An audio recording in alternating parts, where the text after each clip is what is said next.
Hello everyone, welcome to my channel RR Classes, and this is the video lecture first of the chapter, that is the second chapter of chemistry class 10th. And what is the name of this chapter? And the name of this chapter is acid, base and salt. Acid का मतलब क्या हुआ?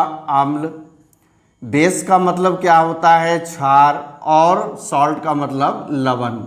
हम इन तीन चीज़ों के बारे में पूरे चैप्टर में आज पढ़ने वाले हैं, तो तैयार हो जाइए। सबसे पहले हम लोग क्या करेंगे, कौन कौन से टॉपिक्स है, कौन कौन से टॉपिक हम लोगों को कवर करने हैं, आइए एक बार उन पर नज़र डालें। टॉपिक्स हमारा क्या है? सबसे पहले हम लोग introduction of acid and bases का देखेंगे, मतलब एसिड क्या है, किन्हें कहते हैं, बेसिस क्या है, किन्हें कहते हैं, कैसे हम लोग उनको पहचानेंगे, हमारे जीवन में उनकी क्या भूमिका है। साथ में हम लोग फिजिकल प्रॉपर्टीज़ ऑफ किसका देखेंगे, physical properties of acids and bases, दोनों का फिजिकल प्रॉपर्टी। फिजिकल मतलब होता है भौतिक गुण, भौतिक गुण, ठीक है, यानी जिन्हें हम छू कर, महसूस कर कर, सूंघ कर किसी भी प्रकार से देख सकते हैं, ठीक है। उसके बाद हम लोग इंडिकेटर्स के बारे में जानेंगे, चूँकि एसिड को छूना, एसिड को चखना बहुत सारे केसेस में संभव नहीं है। जैसे अगर हम लोग मिनरल एसिड्स की बात करेंगे, इनऑर्गेनिक एसिड्स की बात करेंगे, काफ़ी स्ट्रांग होते हैं। यदि हम लोग चखते हैं या छूते हैं, टच करते हैं, तो वो हमारे स्किन को नुकसान पहुंचा सकता है। इसलिए हमारे पास कुछ इंडिकेटर्स होते हैं, इंडिकेटर्स वो जो हमें संकेत देंगे कौन एसिड है कौन बेस है। साथ में हम लोग पीएच स्केल के बारे में पढ़ेंगे, जो कि एक यूनिवर्सल इंडिकेटर के रूप में काम करता है, और इसके importance of pH in our daily life, हमारे दैनिक जीवन में पीएच शब्द का क्या महत्व है, इसके बारे में भी हम लोग जानेंगे। इसके बाद हम लोग आ जाएंगे केमिकल प्रॉपर्टीज़, यानी एसिड एंड बेसिस के साथ, एसिड एंड बेसिस किन सबस्टांस के साथ किस प्रकार का रिएक्शन करता है, क्या फॉर्म करता है, इनके बारे में भी हम लोग टॉपिक नंबर 5 में स्टडी करेंगे। और सबसे अंतिम टॉपिक होगा हमारा सॉल्ट्स, यानी नमक के बारे में, और इसके टाइप्स, यानी नमक के भी प्रकार होते हैं। तो चलिए इस चैप्टर को हम लोग आरंभ करते हैं। नेक्स्ट स्लाइड में हम लोग देखेंगे सबसे पहले हमारा पहला topic, introduction of acids and base.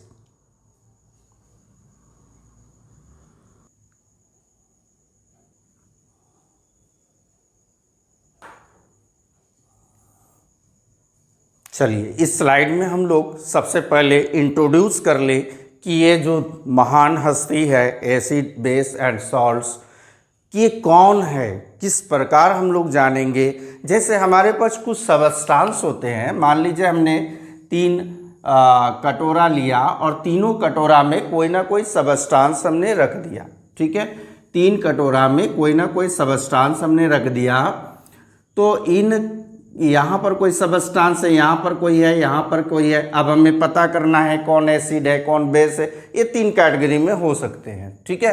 तो एसिड्स के बारे में आप जानेंगे। तो एसिड्स क्या है? दो सबस्टांसेस विच रिलीज या give H+ ion aqueous form में, H+ आयन एक्वेस फॉर्म में व्हेन डिजॉल्व इन वाटर। देखिए क्या लिखा हुआ है, दो सबस्टांसेस which give या release H+ aqueous, याद रखेंगे H+ aqueous ions when dissolved in water। जब पानी में, एसिड्स वैसे पदार्थ होते हैं जिन्हें पानी में घोला जाएगा, तो पानी में घुलने के बाद वो डिसोसिएट हो जाएंगे, वो टूट जाएंगे, किस में?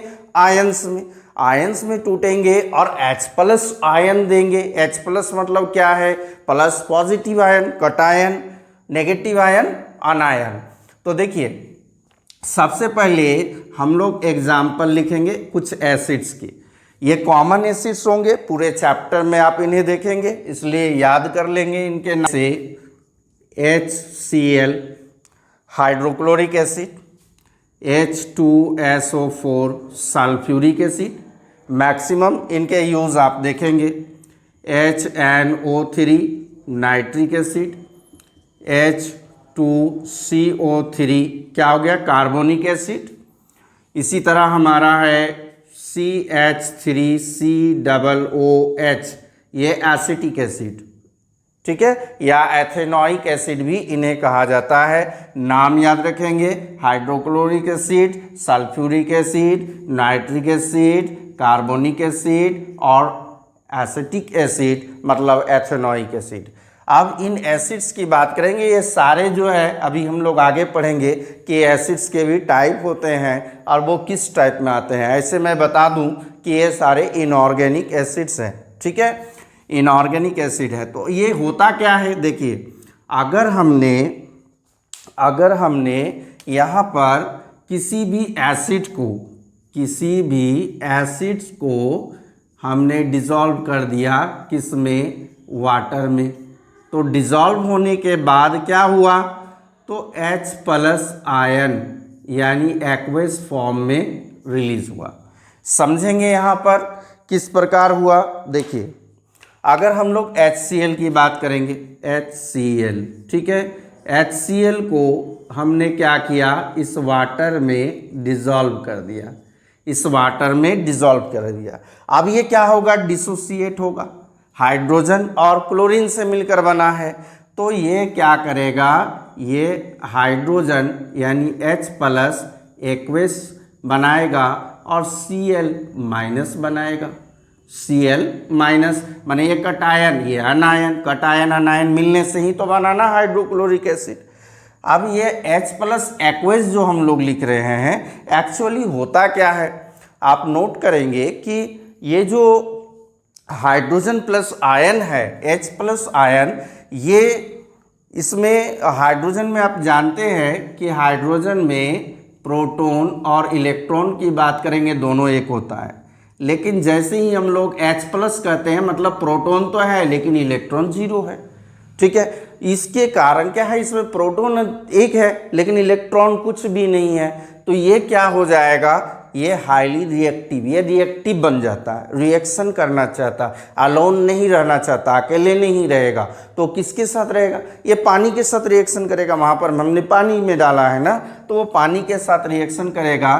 तो एक्चुअली होती क्या है, देखिए, ये H+ का मतलब हो गया H2O के साथ ये मिल जाएगा, मतलब क्या होगा, H3O+ बना देगा, H3O+ बना देगा। याद रखेंगे, HCl किसी भी एसिड को जब वाटर में डालेंगे डिसोसिएट होगा तो H+ आयन एक्वस बनाएगा, एक्वस का मतलब H+ आयन के साथ वाटर जुड़ा होता है, वो कॉम्बाइन कर लेता है, क्योंकि वो हाईली रिएक्टिव हो जाता है, वो जो है एक माने स्टेबल नहीं रहता है, वो रिएक्शन होना चाहता, अकेला नहीं रहेगा वो, ठीक है। तो वो वाटर के मॉलिक्यूल के साथ, जैसे है ना, ये H और यहाँ H2O है, तो ये हाइड्रोजन इसमें आ गया कि नहीं, ये हाइड्रोजन इसमें आ गया, तो क्या बन गया, H3O, ठीक है, क्या बन गया, ये H3O। तो ये क्या हो गया हमारा, इसको हम लोग क्या कहेंगे, हाइड्रोनियम, क्या कहेंगे, हाइड्रोनियम। ये H+ आयन वाटर से कॉम्बाइन करके हाइड्रोनियम बनाता है, H3O हाइड्रोनियम। समझ में आ गया, ठीक है। तो ऐसे सबस्टांस को हम लोग एसिड कहेंगे। आ जाइए, नेक्स्ट हमारा बेसिस है। जब एसिड्स के बारे में हमने पढ़ा कि एसिड्स वही सबस्टांस है जो वाटर में डिसॉल्व होकर डिसोसिएट होता है, डिसोसिएट होकर H+ आयन एक्वस रिलीज करता है। तो ये बेसिस के बारे में भी हम लोग जानेंगे कि बेसिस भी वैसे सबस्टांस है जिनको यदि वाटर में डिसॉल्व कर दें तो वो क्या करेगा, वो रिलीज करेगा या गिव करेगा क्या, OH- मतलब हाइड्रोक्सिल आयन। देखिए, दो सबस्टांसेस विच गिव और रिलीज OH, ये OH क्या है, यही तो है हाइड्रोक्सिल, क्या है, हाइड्रोक्सिल आयन, ठीक है, ये नेगेटिव चार्ज वाला आयन है। व्हेन डिसॉल्व इन वाटर, जब पानी में घुलेगा। चलिए कुछ एग्जाम्पल हम लोग अगर इसका भी लिख लें, जैसे हम लोग लिखेंगे NaOH, NaOH क्या है, सोडियम हाइड्रोक्साइड है। फिर KOH क्या है, पोटेशियम हाइड्रोक्साइड है, ठीक है। इसी तरह हम लोग लिखेंगे MgOH ट्वाइस, ये हो गया magnesium oxide hydroxide, ClOH twice, ये क्या हो गया, sorry CaOH twice, calcium hydroxide. ठीक है, तो ये सारे क्या है, बेसिस है। अब इनको देखिए किस तरह, NaOH, ठीक है, इसको जब हमने वाटर में डिसॉल्व किया, क्या है यहाँ पर है वाटर, वाटर में डिसॉल्व हो गया। अब डिसॉल्व होने के बाद ये क्या छोड़ता है, देखिए Na प्लस और OH माइनस, OH माइनस, तो ये OH एक्वेस में है। ठीक है, क्लियर हो गई। तो यहाँ पर हमने समझा कि वैसे सबस्टांस जो वाटर में डिसॉल्व होकर H plus ion aqueous release करता है वो एसिड होंगे, और वैसे सबस्टांस जो वाटर में डिसॉल्व होकर OH माइनस मतलब हाइड्रोक्सिल आयन रिलीज करेंगे उन्हें हम बेस कहेंगे। हमने एग्जाम्पल देखा कुछ एसिड्स का एंड कुछ बेसिस का। ठीक है, ये याद रखनी है। चलिए नेक्स्ट स्लाइड में हम लोग कुछ और बातों को जानते हैं। नेक्स्ट टॉपिक जो हमारा है वो है फिजिकल प्रॉपर्टी, मतलब इन सबस्टांस को, एसिड्स एंड बेस को हम लोग कैसे पहचानेंगे। वो तो बात हो गई कि उनको डिसॉल्व वाटर में करने के बाद हमें हाइड्रोजन प्लस आयन या हाइड्रोक्सिल आयन दिखाई देगी या पता चलेगा वो रिलीज करता है। लेकिन क्या और भी तरीके हैं जिनसे हम इन्हें माने क्या बोले, इनके बीच में डिफरेंसेस बता सके कि ये जो है एसिड है, बेस है, पहचान सके। आइए कुछ फिजिकल प्रॉपर्टी, मैंने कहा था भौतिक गुण, भौतिक गुण कुछ है इनके जिनके आधार पर हम डिसाइड करेंगे ये एसिड है ये बेस। चलिए पहला प्रॉपर्टी क्या है, वही डिफिनेशन से आया, acids are those substances which dissociate in water and release H plus ion। देखिए acids give H plus aqueous ions when dissolving in water। ठीक है, पहला हो गया। बेसिस का भी देख लीजिए जल्दी से, basis give OH minus ion when dissolving in water। ये क्या है, ये हमारा अनायन, ये क्या है, ये कटायन। जो पॉजिटिव आयन होते हैं उन्हें क्या कहते हैं, उन्हें कहते हैं कटायन, जो नेगेटिव होते हैं अनायन। नेक्स्ट हमारा दूसरा क्या है इसका फिजिकल प्रॉपर्टी, जनरली शब्द तभी यूज करते हैं जब सभी नहीं होते हैं, सब नहीं होते हैं। जनरली जो है, जैसे मैं कहूंगा generally boys are hard working, मतलब all boys are not hard working. ठीक है, तो generally acids are sour in taste. Sour का मतलब क्या होता है, खट्टा खट्टा है ना, खट्टा, जैसे इमली खट्टा है ना, नींबू खट्टा है, दही खट्टा है, तो वो sour test.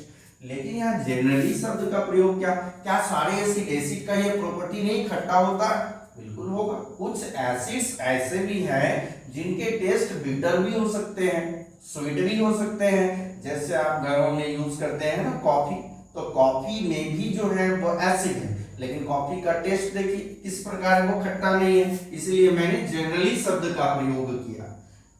Basis are beater, beater मतलब कड़वा, करेला कैसा है, कड़वा। सर्फ ले लीजिए, डिटर्जेंट पाउडर, साबुन, चेक कर देखिए कैसा लगेगा, कड़वा। कड़वा जो है इसका सब टेस्ट होता है, किसका, बेसिस का। अब तीसरा देखिए, एसिड क्या करता है, एक हमारे पास नेचुरल इंडिकेटर है, बहुत ज्यादा फेमस है क्योंकि बहुत ज्यादा यूज भी होता है उसका। ठीक है, तो वो नेचुरल क्या है हमारा, लिटमस। ठीक है, लिटमस मैं बताऊंगा आगे कि लिटमस कहां से मिलता है, नेचुरल क्यों है और किस प्रकार कलर चेंज करता है। फिलहाल जानेंगे एसिड वैसे सबस्टांस है जो ब्लू वाले लिटमस को रेड में कन्वर्ट करते हैं, मतलब ब्लू है तो उसको क्या करेगा, रेड में कन्वर्ट करेगा। तो बेस क्या करेगा, देखेगा नहीं, बेस भी करेगा। बेस क्या करेगा, ये रेड वाले लिटमस को ब्लू में कन्वर्ट करेगा। ठीक है, क्लियर हो गई। यानी एसिड्स जो है वह हम लोग लिटमस को अगर उसमें डुबोएंगे, ठीक है, डुबोने के बाद हम लोग देखेंगे कि अगर लिटमस जो है हमारा ब्लू से रेड हो गया तो एसिड है, और रेड से ब्लू हो गया तो बेसिस है। नेक्स्ट आ रही है, सम एसिड्स आर कोरोसिव। कोरोसिव का मतलब है कि जो प्रोड्यूस करता है बर्निंग सेंसेशन, बर्निंग सेंसेशन का मतलब अगर कुछ हम लोग स्ट्रॉन्ग एसिड या स्ट्रॉन्ग बेसिस की बात करेंगे तो आपकी स्किन पर जैसे ही वो पड़ते हैं तो बर्निंग माने इरिटेशन होगा, बर्निंग सेंसेशन होगा, लगेगा कि जलन हो रहा है और आपके स्किन को परमानेंटली डैमेज भी कर सकता है। इसीलिए तो हमारे पास क्या है, क्यों हम उसको टच करके नहीं देखें, हमारे पास इंडिकेटर्स है, इंडिकेटर्स को हमने यूज करेंगे तो अपना कलर चेंज करके या ऑर्डर चेंज करके, ऑर्डर मतलब इसमें चेंज करके वो बताएगा कि वो सॉल्यूशन एसिड है या बेस है। ठीक है, तो यहाँ सम एसिड्स आर कोरोसिव, तो उसी तरह सम बेसिस भी जो स्ट्रॉन्ग बेसिस होगा वो भी कोरोसिव इन नेचर होगा। क्लियर हो गया।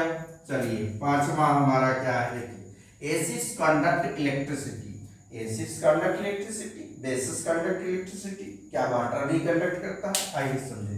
एसिड्स में हमने देखा इस एसिड को जब हमने वाटर में डुबोया तो क्या रिलीज किया, H+ आयन है ना, H+ आयन। जब हमने इस बेस को वाटर में डुबोया तो ये टूट कर क्या दिया, OH- आयन, हाइड्रोक्सिल आयन, ये भी तो आयन है ना। तो आप याद कीजिए इलेक्ट्रिसिटी कंडक्ट करने के लिए आयन की जरूरत होती है। वो यहाँ पर जब इस एसिड को, मतलब एसिड आप जान लीजिए एसिड या बेस अपना नेचर तभी अपीयर करेगा, तभी आपको शो अप करेगा जब वो वाटर में होगा, और जब आप उन्हें वाटर में देंगे तो डिसोसिएट होगा, डिसोसिएट होगा तो पॉजिटिव आयन या नेगेटिव आयन बनाएगा और वो आयन क्या करेगा, इस इलेक्ट्रिसिटी को कंडक्ट करेगा। इसलिए हमने कहा acids conduct electricity while basis also conduct electricity, यानी बेसिस भी इलेक्ट्रिसिटी को कंडक्ट करता है। चलिए एसिड एंड बेसिस के बारे में कुछ और भी इंटरेस्टिंग फैक्ट को जानेंगे नेक्स्ट स्लाइड में। ओके, इस स्लाइड में हम लोग देखेंगे कि क्लासिफिकेशन ऑफ एसिड्स, मतलब आम्ल के वर्गीकरण, आम्ल का वर्गीकरण। अच्छा, वर्गीकरण तो कोई तो बेस होगा, किस आधार पर हमें उन्हें वर्गीकृत करना है अर्थात बांटना है, तो on the basis of source, यानी किस सोर्स से उन्हें प्राप्त किया जाता है। ठीक है, अम्ल का वर्गीकरण उनके सोर्स के आधार पर हमें करना है कि अम्ल कितने तरह के होते हैं जिन सोर्स से उन्हें प्राप्त किया जाता है। तो चलिए पहला हमारा क्या है, तो first one is organic acid. First क्या है, तो इसको हम लोग जैविक अम्ल क्या कहेंगे, जैविक अम्ल। ठीक है, और दूसरा क्या है, तो दूसरा अजैविक होगा, अजैविक। अब जैविक और अजैविक आप जानते ही हैं, ऑर्गेनिक का मतलब किसी, ये जो नाम आया किसी ऑर्गन से है, ऑर्गन मतलब ऑर्गेनिज्म, ऑर्गेनिज्म क्या होता है, लिविंग थिंग्स, जैसे प्लांट्स हो, एनिमल्स हो, ह्यूमन बीइंग्स हो, ह्यूमन बीइंग्स के अलावा हमारा बर्ड्स हो, इंसेक्ट्स हो, ये सारे क्या है, ऑर्गेनिज्म। ऑर्गेनिज्म से जब एसिड मिलता है तो उसे हम लोग ऑर्गेनिक एसिड कहते हैं। देखिए definition, those acids which are obtain, वैसे एसिड जिनको ऑब्टेन करते हैं कहां से, फ्रॉम लिविंग सोर्स, यानी लिविंग जीवित सोर्स से, जीवित सोर्स लाइक क्या हो गया, एनिमल एंड प्लांट्स, जिन्हें हम जानवरों से, जिन्हें हम प्लांट्स से, प्लांट का मतलब डिफरेंट प्लांट प्रोडक्ट जैसे फ्रूट्स हो गया, लीव्स हो गया, फ्लावर हो गया, है ना, उनसे जब हम प्राप्त करते हैं या किसी एनिमल से तो हम उस एसिड को ऑर्गेनिक एसिड कहेंगे। ठीक है, अब हमारे समक्ष देखिए कुछ ऑर्गेनिक एसिड किन से प्राप्त होते हैं, कौन कौन से एसिड हैं जिनसे हमें ये सब प्राप्त होते हैं, ये आपको याद रखना है। तो फर्स्ट हमारा क्या है, देखिए सिट्रस, सिट्रस फ्रूट्स क्या है, तो आपका जो है ऑरेंज, ठीक है, या लीमन, आंवला वगैरह जो है, नींबू, ये सब क्या है, सिट्रस फ्रूट है। और सिट्रस फ्रूट्स में हमारा क्या होता है, सिट्रिक, क्या होता है, सिट्रिक एसिड। ठीक है, जितने भी सिट्रस फ्रूट है उसमें क्या होगा, सिट्रिक एसिड या साइट्रिक एसिड। इसके बाद हमारा टैमारिंड क्या है, इमली, टेमरिंड क्या है, इमली। तो इमली में भी क्या एसिड होगा, बिल्कुल खट्टा खट्टा लगता है ना, टर्टरिक, टर्टरिक एसिड, क्या होगा, टर्टरिक एसिड। अच्छा टोमेटो, टमाटर तो खट्टा नहीं लगता है, बिल्कुल लगेगा।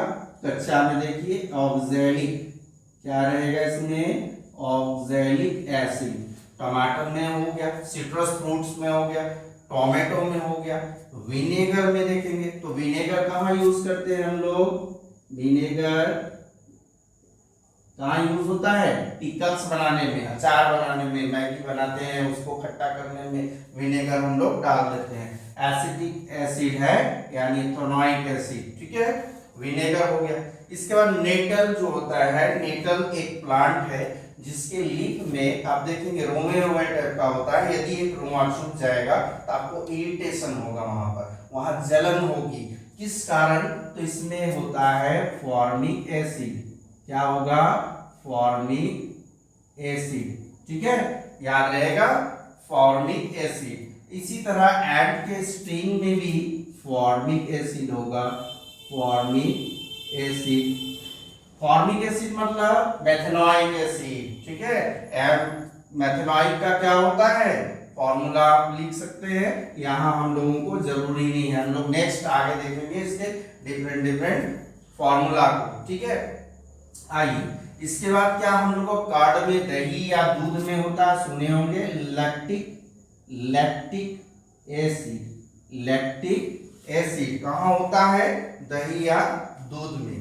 एप्पल भी खट्टा होता है क्या, एप्पल जब कच्चा होगा तो लगेगा हल्का खट्टा, आप देखते हैं एप्पल लेते हैं कभी कभी खट्टा लगता है, सॉवर लगता है, तो इसमें क्या होगा, मैलिक एसिड, मैलिक एसिड। नाम याद रखेंगे, कभी कभी सवाल पूछ देते हैं, एमसीक्यू में पूछ दिया जाता है कि बताइए इस सामान में, अब सिट्रस फ्रूट की जगह ऑरेंज दे दिया, ये लीमन दे दिया, उसमें बताइए कौन सा एसिड, तो आप फट से बोल देंगे साइट्रिक एसिड। तो हमने टैमरिंड, इमली, ये तो याद ही रखना होगा, टर्मरिक, टार्टरिक एसिड हो गया, टोमेटो हो गया, ऑक्सैलिक एसिड, विनेगर हो गया, acetic acid, ethanoic acid, nettle plant के स्टिंग में जो है वो फॉर्मिक एसिड, एंट में, बीज में, ठीक है, बिच्छुओं में, वहां पर आपका फॉर्मिक एसिड ही होगा, जिसके कारण जैसे ही वो लोग डंक मारता है, आपके काली चींटियां होती है ना, बड़े बड़े या मधुमक्खियां, बिरनी, ये सब क्या होगा, फॉर्मिक एसिड रखता है। जब हम लोग पीएच वैल्यू का डेली लाइफ इंपॉर्टेंस में देखेंगे, वहां पर समझेंगे कि ये एसिड क्यों रिलीज करते हैं, क्यों हमारे ब्लड में एसिड छोड़ देते हैं, गंदी बात है। देखिए एंट ऑफ स्टिंग में फॉर्मिक एसिड, कार्ड में लैक्टिक एसिड और एप्पल में भी मैलिक एसिड होता है। चलिए हम लोग यहाँ पर कुछ इनऑर्गेनिक एसिड, इसका दूसरा नाम है मिनरल एसिड, क्योंकि यह मिनरल से मिलता है। देखिए those acid which are obtained from, कहां से, नॉन लिविंग थिंग। अब नॉन लिविंग थिंग क्या हो गया, कोई डॉग मर गया उससे मिलेगा नहीं, कैट मर गया उससे मिलेगा नहीं, वो नहीं, मतलब हमारा जैसे लाइक है रॉक्स या मिनरल्स, ये तो लिविंग नहीं ना है, तो रॉक्स एंड मिनरल तो उनके डेथ होने के बाद ही उनसे उत्पत्ति होती है मिनरल्स की। तो मिनरल से, रॉक से हम लोगों को मिलता है कुछ एसिड के नाम जो मैंने पहले ही आपको बता दिया, H2SO4, HCl, HNO3, H2CO3 था, CH3COOH, ये सारे एसिड कौन सा एसिड हो गया है, मिनरल एसिड या और इनऑर्गेनिक एसिड। अब इनके बारे में कुछ और भी चीजें जान लेते हैं। देखिए एसिड्स और बेसिस की बात करेंगे तो एसिड्स एंड बेसिस जो है वो इनके पावर के हिसाब से ये दो कैटेगरी में बढ़ जाते हैं। आगे हम लोग पीएच स्केल के बारे में जब पढ़ेंगे ना तो वहां डिटेल्स में जानेंगे इसके बारे में। फिलहाल मैं थोड़ी सी हिंट कर दूं कि स्ट्रॉन्ग एसिड वो होंगे, एसिड वो सबस्टांस से जो है H+ आयन रिलीज करेगा, तो ज्यादा से ज्यादा संख्या में H+ आयन जो रिलीज करेगा वो स्ट्रॉन्ग एसिड, और कम संख्या में H+ आयन जो रिलीज करेगा वो वीक एसिड। इसी तरह ज्यादा से ज्यादा OH- रिलीज करने वाला स्ट्रॉन्ग बेस और कम रिलीज करने वाला वीक बेस। ठीक है, चलिए एसिड्स और बेस के बारे में कुछ और बातों को हम लोग आगे देखते हैं। चलिए इस स्लाइड में हम लोग देखेंगे जैसे मैंने कहा कि कुछ एसिड ऐसे होते हैं जो हाईली कोरोसिव होते हैं या कुछ बेसिस हाईली कोरोसिव होते हैं। ना उन्हें हमें टच करके देखना है, ना उन्हें चख कर देखना है, क्योंकि वो हमें हार्म पहुंचा सकते हैं, नुकसान पहुंचा सकते हैं, स्किन को डैमेज कर सकते हैं। ठीक है, ऐसी स्थिति में हमारे पास कुछ सबस्टांस है। क्या है? इंडिकेटर्स। अभी इंडिकेटर्स क्या होते हैं? तो इंडिकेट करने वाला कुछ ना कुछ तो इंडिकेट करेगा। चूंकि हम लोग यहाँ एसिड बेस एंड सॉल्ट के बारे में बता रहे हैं, तो एसिड और बेस को ही ना इंडिकेट करेगा। तो ये क्या है कि दोज केमिकल सबस्टांसेस, वैसे रासायनिक पदार्थ जो which change its color, जो अपना क्या करता है, रंग बदलता है या अपना गंध बदलता है, रंग बदलता है, गंध बदलता है, वो डिफरेंट डिफरेंट मीडियम में। जैसे लोग क्या करते हैं, लोग डिफरेंट डिफरेंट सिचुएशन में अपना रंग बदलने लगे ना, तो उसी तरह यहाँ पर इंडिकेटर्स है। ठीक है, वैसे केमिकल सबस्टांस जो कलर और या गंध को बदलते हैं टू टेल अबाउट एसिडिक और बेसिक सॉल्यूशन। कौन सा एसिडिक सॉल्यूशन है, कौन सा बेसिक है, तो आखिर आपको पता होगा तब ना कि कौन सा कलर चेंज कर रहा है, कौन कलर किस सॉल्यूशन में चेंज कर रहा है। तो चलिए आते हैं हम लोग सबसे पहले लिटमस। लिटमस जो है वो लीचेन नाम के एक प्लांट से प्राप्त होता है। लीचेन नाम के प्लांट से उसके जूस को निचोड़ा जाता है। इसका ओरिजिनल कलर जो होता है वो पर्पल होता है। किस कलर का होता है? पर्पल होता है। ठीक है, अब एसिडिक मीडियम में जब डालते हैं तो हमने पढ़ा ना कि एसिड में ब्लू को डालने पर रेड और बेसिक में रेड को डालने पर ब्लू, ये चीज याद रखेंगे। ठीक है, लिटमस जो है न्यूट्रल में पर्पल होगा, एसिडिक मीडियम में रेड हो जाएगा और बेसिक सॉल्यूशन में क्या होगा, ब्लू हो जाएगा। दूसरी चीज है हमारी टर्मरिक। टर्मरिक की क्या होती है? टर्मरिक जानते हैं सब कोई, हल्दी। अब इस हल्दी के बारे में हम लोग जानेंगे कि हल्दी जो है किस कलर का होता है। तो नेचुरली अगर कलर देखेंगे इसका तो येलो होता है। नेचुरली हल्दी येलो कलर का होता है, लेकिन जब कभी भी आप इन्हें एसिडिक और बेसिक मीडियम में डालेंगे तो उसका कलर क्या हो जाएगा, चेंज हो जाएगा। जैसे ये मान लीजिए अगर हम लोग बोलेंगे कि एसिडिक में ये येलो ही रहेगा, ठीक है, और यहाँ पर जो है आपका ब्लू हो जाएगा, सॉरी रेडिश ब्राउन। कैसा हो जाएगा? रेडिश ब्राउन कलर का। जब कभी भी देखिएगा आपके शर्ट में, आपके कपड़े में हल्दी लग जाता है और आप उस पर साबुन घिसते हैं। साबुन क्या है? बेस है ना। हल्दी लग गया, हल्दी का दाग लग गया, साबुन या साबुन को घिसते हैं तो घिसने पर जो उसका कलर होगा वो कैसा होगा? रेडिश और ब्राउन टाइप का हो जाएगा, रेडिश ब्राउन। चलिए नेक्स्ट हमारा क्या है? अगर हम रेड कैबेज, एक पत्ता गोभी होता है, क्या कैबेज? पत्ता गोभी। पत्ता गोभी आपने हरे वाले भी देखेंगे और लाल वाला भी देखे होंगे। ठीक है, तो इसकी जो कलर होती है ये हम लोग पर्पल लिखते हैं या रेड लिखते हैं। कहाँ पर? न्यूट्रल में लिखेंगे। ठीक है, न्यूट्रल में रेड या पर्पल, जो उसका नेचुरल कलर आप देख रहे हैं वही रहेगा। ठीक है, अगर हम लोग इसको इस एसिडिक मीडियम में डालेंगे तो भी ये रेड रहेगा, बट जैसे ही इसको बेसिक मीडियम में डालेंगे तो वो क्या हो जाएगा? ग्रीन कलर, हल्का ग्रीन लगेगा, येलोइश टाइप का ग्रीन। ठीक है, रेड कैबेज वाला। अब हम लोग फिनोल्फ्थालीन की बात करेंगे। तो ये जो 3 इंडिकेटर हैं ये हो गए आपके नेचुरल इंडिकेटर जो हमें नेचर से मिलता है। बाकी के 2 जो इंडिकेटर हैं वो आर्टिफिशियल है। दिख रही है आप लोगों को? ये नेचुरल हो गया और बाकी के 2 इंडिकेटर वो क्या हो गया? वो दोनों मेन मेड या सिंथेटिक हो गया। ठीक है, मिथाइल ऑरेंज नाम है तो ऑरेंज कलर का ही नेचुरली में होगा। फिनोल्फ्थालीन जो केमिकल है वो किस कलर का होता है? तो इसका कोई भी कलर नहीं होता है। क्या होता है? ये कलरलेस। किसमें? न्यूट्रल। न्यूट्रल का मतलब ना वो एसिडिक है ना बेसिक है। तो क्या हो जाएगा? अगर हम लोग उसको एसिड में डालेंगे तो कलर नहीं चेंज होगा। अगर बेस में डालेंगे तो क्या हो जाएगा, बेस में रेड हो जाएगा क्या। फिनोल्फ्थालीन कौन सा कलर का है, कोई कलर का नहीं है, तो फिर किस तरह का, ये रेड या पिंक टाइप का दिखेगा, रेड या पिंक टाइप का दिखेगा, ठीक है, का बेसिक में डालने पर।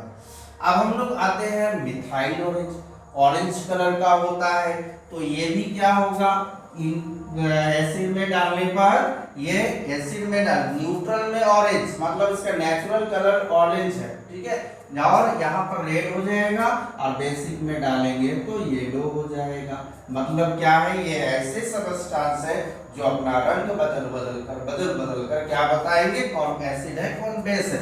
ये 5 इंपॉर्टेंट है, आप इन्हें याद कर लेंगे क्योंकि इनसे भी सवाल जुड़े रहते हैं एमसीक्यू के क्वेश्चन। चलिए, कुछ इंडिकेटर्स ऐसे हैं, हमने कहा कि इंडिकेटर 2 तरह के होंगे। ये इंडिकेटर एक हमारा हो गया जो कलर दिखा रहा है चेंज करके, ये हो गया। दूसरा जो है उस जो ये गंध चेंज कर रहा है, ऑर्डर जो स्मेल को चेंज कर रहा है, उसको हम लोग कहते हैं ऑल फैक्ट्री। कौन सा factory, all factory. All factory बना है ऑर्डर से, ठीक है। ऑल फैक्ट्री इंडिकेटर्स वैसे इंडिकेटर होंगे जो अपना स्मेल चेंज करके बताएंगे कि वो मीडियम एसिडिक है या बेसिक है। चलिए, 2-3 इंडिकेटर्स ऑल फैक्ट्री के भी देख लेते हैं हम लोग ऑल फैक्ट्री इंडिकेटर्स के बारे में थोड़ा सा जान ले क्या है। तो यहाँ पर कहेंगे हम लोग दोज इंडिकेटर्स तो हम लोग को पता चल गया ना, दो इंडिकेटर्स विच चेंज इट्स